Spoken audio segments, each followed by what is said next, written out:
morning, sweet friends! Welcome back to the phonics classroom. Today we're going to be working on some more of those suffixes. And I don't know about you guys, but my kids in the classroom really need a lot of practice with this skill. So I'm excited about this lesson today because I think it's going to help us get much better at learning suffixes. So we are going to be learning 3 new suffixes today. So we're going to jump straight on into our worksheet so we can get to learning about these wonderful suffixes. So Miss Neal's going to say a letter sound, and I want us to write the letter or letters that make that sound on our worksheet. Here we go. For number 1, my letter sound is ul. Ul. So we're going to divide our line in 2 parts because at the beginning of a word, letter L makes the ul sound. And we learned through our floss rule that at the end of a word, double L's make the ul sound. So I'm going to write 2 L's for the ul sound at the end of a word. For number 2, my letter sound is E. E. We know that letter E can make the E sound. The digraph E can make the E sound. And last week we learned that a Y can make the E sound at the end of a 2-part word. Excellent! For number 3, my letter sound is This is that bossy R combination that makes the sound. Excellent! For number 4, my letter sound is I. We know that letter I can make the I sound. I, consonant, sneaky E can make the I sound. And that sneaky little Y letter can also make the I sound at the end of a word. Excellent! For number 5, our letter sound is dull. Dull. This is one of those final stable syllables we've learned. D-L-E makes dull. For number 6, my letter sound is S. So I'm going to divide my line in 2 parts because at the beginning of a word, letter S can make the S sound. And at the end of a word, S can make the S sound when we're using our floss rule. For number 7, my sound is V. V. Letter V makes the V sound. For number 8, my sound is J. J. Letter J makes the J sound. For number 9, my letter sound is K. K. So we're going to divide our line in 2 parts. At the beginning of a word, letter K and letter C can make the K sound. At the end of a word, letter K, letter C, the digraph CK, and K, sneaky E can make the K sound. Very good. For number 10, my letter sound is X. X. Letter X makes the X sound. Excellent job, friends! Let's move on down to numbers 11 and 12 and practice spelling some words. For number 11, we're going to spell the word nest. Nest. So I'm going to write the sounds that I hear. I hear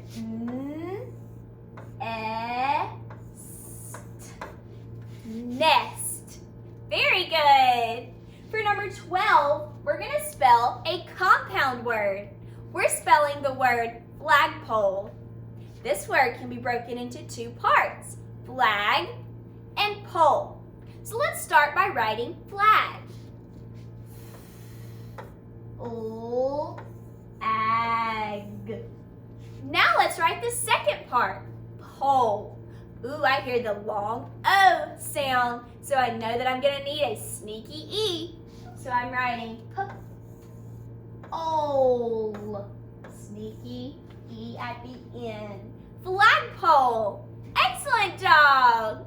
All right, friends, echo these words after me and listen for what they have in common. Here we go. Endless. Hatless. What did you hear that was the same about those words? Yes, they both end in less. Let's look at those words on the board. So as we look closely at both of these words, we can see that they both have L-E-S-S at the end. So if I cover up the L-E-S-S, am I left with a word? Yes, I'm left with the word end. Because I'm left with a word when I cover that up, that makes the L-E-S-S a suffix on these words. Let's try this one. If I cover up L-E-S-S, what am I left with? Hat. That's right. Is hat a word? Yes, it is. So L-E-S-S is a suffix in both of these words. Does anyone remember what a suffix does to a root word? Yes, it changes the meaning of the root word. So when I add less to the end of a word, it means without. For example, on the word hatless, by adding less on the end, it means without a hat. Do you guys remember how we code suffixes? We draw a box around them. So I'm going to draw a box around each of my suffixes. And that tells me that they can be removed from the word. And I still have a root word left. So what root words do I have left up here on the board? I have the word end and I have the word hat. Those are what we call the root words. That's the word that the suffix is changing the meaning of. The word endless means without an end. So what word could I make from the word color to mean without color? Colorless. That's right. By adding less at the end of color, it means without color. Very good. Now echo these words after me and tell me what you hear at the end. Here we go. Softness. Redness. What did you guys hear at the end of both of those words? Yes, we heard the ness sound. Let's look at those on the board. What is the same in both of these words? They both end in N-E-S-S. That is another suffix that we're going to be learning today, the ness suffix. So if I cover up ness, what root word am I left with? Soft. That's right. Let's try this one. If I cover up ness, what root word am I left with? Red. That's right. So both of these are suffixes because when we take them off, we're still left with a root word. So the suffix ness is describing the quality of something. If I say that a blanket has softness, that means that it is very soft.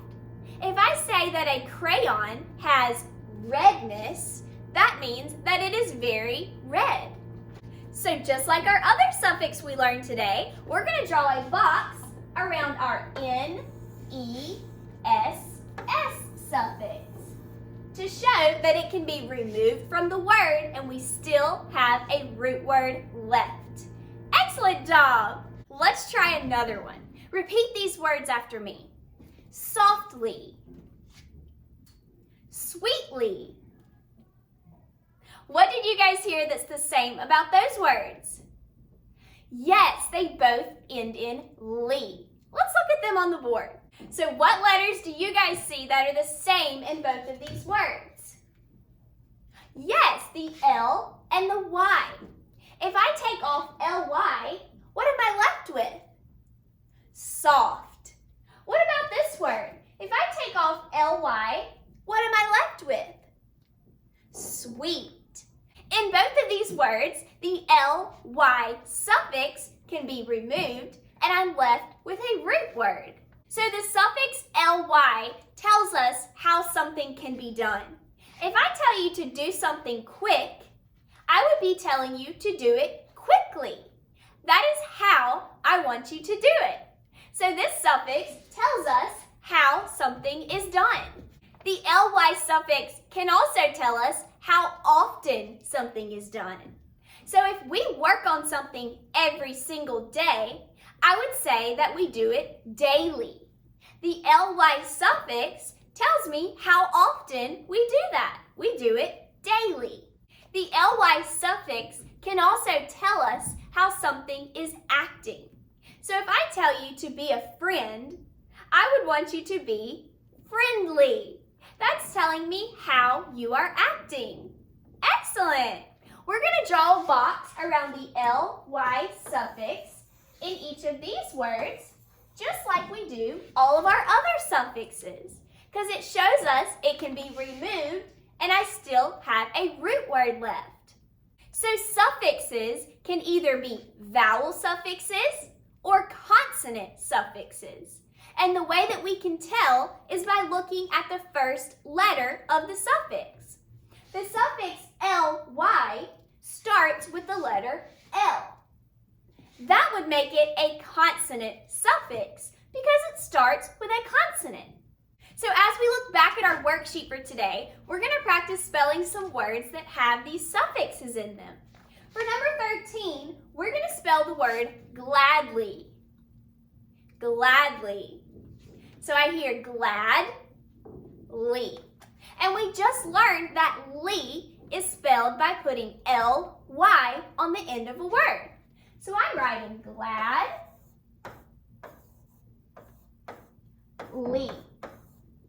Gladly. Excellent. For number 14, we're going to spell the word homeless. Homeless has the less suffix on the end. So let's start by writing home. I hear that sneaky E in there. So I'm writing home with a sneaky E. And now I'm adding the less suffix on the end. S.